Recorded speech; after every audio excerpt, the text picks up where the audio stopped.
Tim Deegan joins us now. Tim, Milton now officially out of Florida, but your concern tonight is the high tide?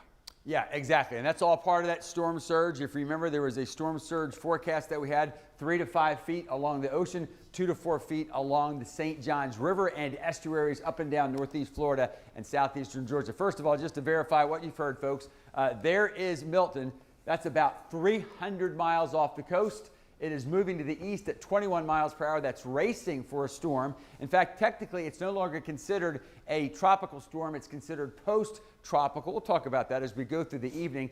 Powerful, large storm, sustained winds 70 miles per hour. Remember, we talk very often, the one number to watch, 983. That's actually the pressure of a strong Category 1 hurricane. But bottom line, it's hundreds of miles offshore and is continuing to head away from the first coast. It's going to race across, well, about 1,000 miles of the Atlantic before it joins up with the front.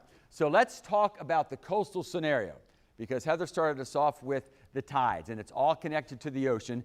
The estuaries in the St. Johns, yes, some of that rise because of the rain, but the majority of it because of the storm surge, because of the winds we had. First of all, let's talk about the winds for the rest of the day, primarily out around the beaches over some of the wider sections of the St. Johns, 25 gusts to 40. Over land, you might not be feeling this, but remember we talked about this for days even before the event, that because of the warmer waters, there's not an inversion there, so more of those winds aloft can get down to the surface. But at least those winds are dropping.